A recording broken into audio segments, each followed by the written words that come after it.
Beliau Sekwil Sekretaris Wilayah KPK Komunitas Pendakwah Keren. Jadi adik-adikku semua, kalau melihat kami-kami yang datang ini penampilannya beda dengan penampilan ustadz-ustadz yang lain, jangan heran, karena memang judulnya keren. Keren dah. Mana ada pendakwa bajunya begini? Jangan. Ada pulpennya di sini, pulpen tak ada tintanya. Namanya keren. Songkoknya lagi begini. Ada kayak begitu? Jarang. Namanya keren. Ya, saya muliakan para asatidz, sahabat-sahabatku semua dari Kota Bontang yang tidak bisa disebutkan satu persatu. Sebenarnya banyak hal yang ingin juga saya sampaikan, tetapi mengawali daripada ceramah ini agar tidak terlalu panjang, saya hanya membaca kisah saja. Dan kisah ini bukan kisahnya orang lain, ini kisah pribadi saya. Dulu waktu di Sulawesi, saya dimasukkan orang tua ke pondok pesantren di Mangkoso. Di Mangkoso itu ada namanya I'dadiyah. Jadi lepas MI atau SD, sebelum naik ke MTS ada namanya kelas I'dadiyah atau kelas 0. Di situ penggemblengan dasar. Ketika orang tua mengantar saya, setiap orang tua datang dan pulangnya itu pasti saya menangis. Menangis saya sembunyi di belakang lemari. Ku ingat semua kebaikannya orang tuaku kepada aku. Ku ingat semua kebaikan-kebaikannya, nasihat-nasihatnya. Dan tatkala saya mengingatnya, saya mengiringinya dengan doa. Dan ternyata ini adik-adikku semua, ini hikmah. Saat ini kita tidak bersama dengan orang tua kita, tapi saya berharap, kiai kita berharap, ustadz-ustadz kita berharap, anak-anakku semua, tatkala kalian saat ini atau nanti mengingat orang tua kalian, iringilah ingatan itu dengan doa munajat kepada Allah. Dan jangan lupa kirimkan suratul Fatihah. Apa yang selalu saya doakan pada saat itu? Ketika saya mengingat orang tua, maka yang selalu saya bacakan doa, ya Allah, mudah-mudahan ilmu yang saya dapat di pesantren ini, keberkahan yang saya dapat di pesantren ini, ilmu walaupun sedikit, mudah-mudahan ilmu ini akan menjadi ilmu yang bermanfaat insyaallah. Ternyata saat itu saya berdoa, doa yang sering saya doakan, saya ulang-ulang. Lepas dari pesantren, masuk saya ke STM otomotif. Kenapa saya masuk di otomotif? Karena saya dari bersaudara, saya yang paling tua. Saya yang paling tua. Adik-adik saya banyak, ada 5 cewek semua. Saya sendiri laki-laki. Saya tumpuan keluarga pada saat itu, sehingga motivasi saya bukan lagi mencari ilmu, tapi bagaimana berusaha mencari pekerjaan. Makanya saya masuk di otomotif. Lepas dari SMK, saya mendaftar di perusahaan, tidak ada yang mau terima. Akhirnya saya mendapat tawaran dari teman yang ada di Sulawesi, ayo kita mendaftar tentara. Akhirnya pada saat itu, seiring mendaftar tentara, terbuka juga sekolah polisi di Sulawesi. Saya kurang lebih 3 bulan digembleng di situ. 3 bulan digembleng polisi.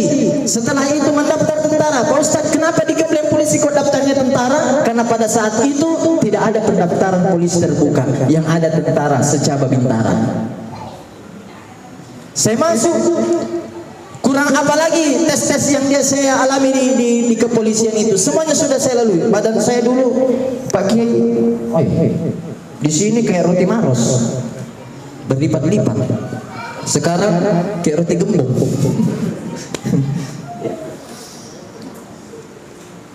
Kemudian saya mendaftar tentara. Ternyata ibu tidak mau, tidak restu kalau saya masuk tentara. Kenapa?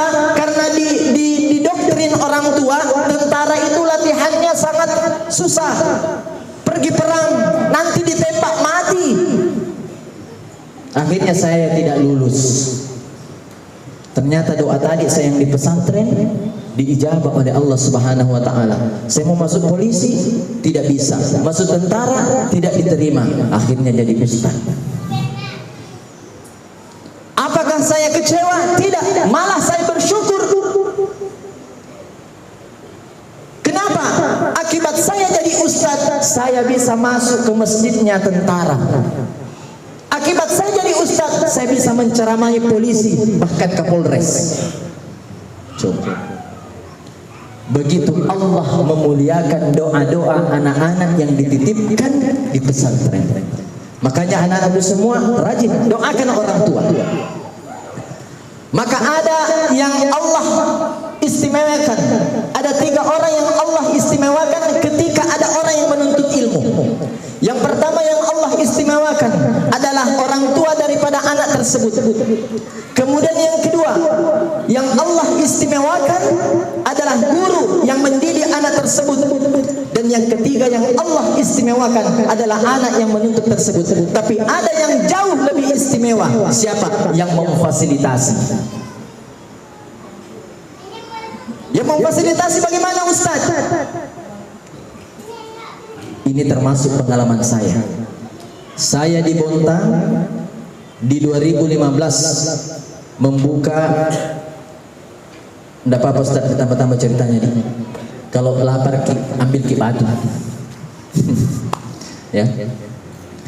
2015 itu saya membuka TPA Al-Ihsan namanya. Sampai sekarang bertahan ada kurang lebih 80 santri. Kami bermukim pada saat itu di gedung HMTB, Himpunan Majelis Taklim Kota Bontang. Akhirnya berpindah ketuanya, kita disingkirkan. Cari lagi tempat, ada yang mau mengambil, ternyata lagi mau dimanfaatkan. Dan jalan satu-satunya yang harus saya jalani adalah bagaimana saya men-share ke orang-orang Bontang bahwa siapa yang mau menerima kami mengaji di tempatnya, yang mau mendermakan tempatnya untuk kami. Dan alhamdulillah pada saat itu ada satu anggota dewan yang sangat dermawan, mau menerima kami, mau menerima keluhan kami, mau menerima anak-anak yang kami ajar. Alhamdulillah bertahan sampai saat ini 2021. Kenapa saya katakan yang lebih istimewa itu adalah yang memfasilitasi?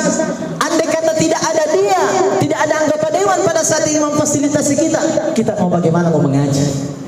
Bagaimana kita mau belajar? Walaupun tadi yang diistimewakan Allah adalah orang tua, maupun yang diistimewakan itu adalah guru, yang diistimewakan adalah anak yang menuntut ilmu. Tapi bagaimana Allah ingin mengistimewakan ketiga orang ini kalau tidak ada fasilitasnya? Tempat yang kita tempati saat ini, subhanallah. Mudah-mudahan Allah memberikan ganjaran pahala. Inilah amal jariah yang tidak putus. Anak-anak mengaji di sini, demi Allah Bapak Ibu, setiap ayat yang dia baca, di dalam ayat terkandung kalimat, di dalam kalimat ada kata, di dalam kata ada huruf. Setiap huruf yang ada di dalam Al-Quran itu ada kebaikan di dalamnya. Dan ketika anak ini membaca, dia menuntut, dia amalkan daripada apa yang dia ambil di sini, dia pelajari.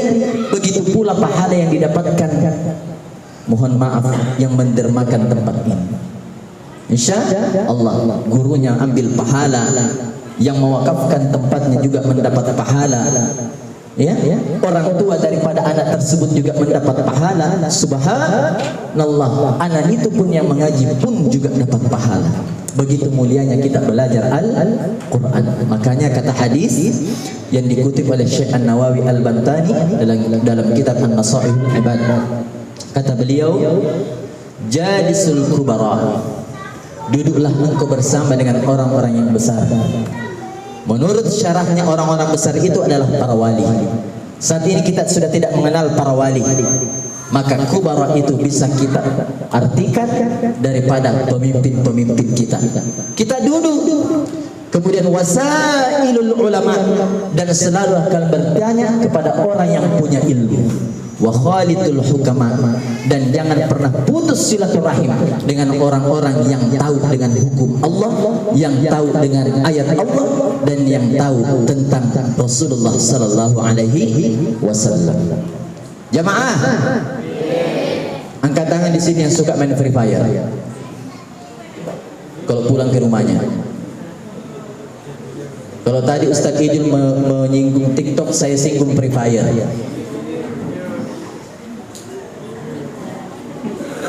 Ada tungi itu game Free Fire. Kalian syukur saat ini dititipkan di sini tidak ada handphone fasilitasnya. Anak-anak di luar sana orang tuanya pusing setiap saat memikirkan anaknya karena tidak lepas daripada HP main Free Fire. Saya punya ipar, saya pernah dibikin kaget tengah malam. Karena itu kan game itu sambil ngomong, sambil teriak-teriak, kanan, kanan, kanan, kiri, kiri, kiri, kiri. Tengah malam dia teriak-teriak, minggir, minggir. Ada bom, loncat saya. Kenapa saya loncat? Karena pada saat saya tidur itu, ketika kalimat bom yang diucapkan, saya kaget. Saya kira di Palestina. Saya kira tidur di Palestina waktu itu. Kenapa ada bom? Coba. Sampai malam, bahkan sampai subuh. Sia-sia waktu itu. Masih muda. Harusnya menuntut ilmu, harusnya menghafal Al-Quran, tapi digunakan untuk hal yang tidak bermanfaat. Kalian ini generasi pelanjut. Siapakah kiranya nanti menjadi pelanjut, generasi pelanjut guru kita, kiai kita, Ustadz Abdul Rahman, kalau bukan kalian-kalian ini? Ya? Sebenarnya banyak hal yang ingin saya sampaikan, tapi malam ini saya hanya sekedar memotivasi saja. Ya? Jangan lupa intinya doakan orang tua. Jangan pernah lepas doakan orang tua. Doakan. Karena kata Imam Al-Ghazali, kewajiban seorang anak kepada orang tuanya adalah dengan mendoakannya 5 kali sehari semalam. Maka dijelaskan oleh ulama tafsir, maksud daripada mendoakan 5 kali sehari semalam ini, tatkala ada satu anak kurang dari 5 kali dia doakan orang tuanya dalam sehari, maka belum tertunai kewajibannya kepada kedua orang tuanya. Kita 5 kali sehari semalam sholat 5 waktu. Di sela-sela setiap kita habis sholat 5 waktu, kita doakan orang tua kita. Yakin dengan iringan doa kita kepada kedua orang tua, memohonkan ampun kepada Allah untuk orang tua kita, yakin itulah yang akan membuka hati kita untuk menerima ilmu yang kita pelajari di pesantren ini. Amin ya rabbal alamin. Sebelum saya tutup, Ustadz Zulkifli tadi sempat menyinggung masalah istri menikah. Sebenarnya itu kode untuk saya. Maksudnya kode untuk saya apa? Supaya saya sampaikan kalau beliau masih jomblo. Ya, beliau kurang apa lagi? Ilmunya sudah mantap. Hafalan Al-Qur'annya insyaallah juga 30 juz. Hafalan hadisnya lumayan. Gelarnya SHLC. Kurang apa lagi? Kurang panaina. Ya ma'syarasy syabab, man istata'a minkumul ba'ata falyatazawwaj. Wahai para pemuda, jika engkau sudah dalam keadaan mampu, maka menikahlah. Cuma sekarang ini susah karena menjadi standar kemampuan adalah uang panai, bukan ilmu. Makanya gadis-gadis ini jangan tinggi-tinggi uang panainya. Ustaz, kan itu yang paling cerewet sebenarnya itu ibunya. Itu kan beras mahal, tepung mahal, semua serba mahal, bawang, cabai, nah sebut semua bahan dapur mahal semua. Itu memang kalau dibeli 1 terak mahal. Ya, janganlah memberatkan. Kasihan Ustadz Ijul. Nah, beliau juga Ustadz Deden itu, beliau goib. Cari juga beliau itu. Barangkali ada tante kita yang masih umur 30 tahun, nah cocok sama beliau itu. Cari juga jodoh, kasihan. Tapi satu lagi syaratnya, jangan tinggi-tinggi uang panainya. Ya, cukup surah Ar-Rahman, insyaallah lebih berkah. Betul? Siapa yang mau dimahari hafalan 30 juz di sini? Malam ini insyaallah dilamar oleh Ustadz Ijul.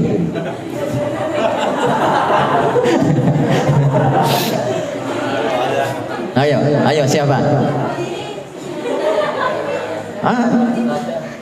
insya Allah sah itu. Di pulang dia bawa oleh-oleh. Nah, sudah panjang kali lebar daripada apa yang telah disampaikan. Intinya adalah apa yang disampaikan oleh guru-guru kita, Ustadz Zulkifli dan Ustadz kita Abdurrahman, kemudian Ustadz Mishran, apa yang disampaikan oleh beliau tanam dalam pikiran kalian, timbang dengan pikiran yang jernih, tanamkan dalam hati kalian, lubuk hati kalian yang paling dalam, bahwa segala apa yang disampaikan ini adalah motivasi untuk kita. Semua yang berbicara ini adalah bukan juga orang sukses, tapi mungkin sudah sukses di mata Allah Subhanahu wa taala. Kalau pandangan manusia mungkin belum sukses, tapi di pandangan Allah mereka ini adalah orang-orang yang sukses. Kalau di pandangan Allah mereka termasuk orang yang sukses. Kenapa tidak kita meniru daripada apa yang telah disampaikan, mengambil hikmah daripada apa yang telah disampaikan. Demikian, lebih dan kurangnya mohon dimaafkan. Subhanakallahumma bihamdik, asyhadu an la ilaha illa anta, astaghfiruka wa atubu ilaik. Wallahul musta'an wa alaihi tiklan. Wassalamu alaikum warahmatullahi wabarakatuh.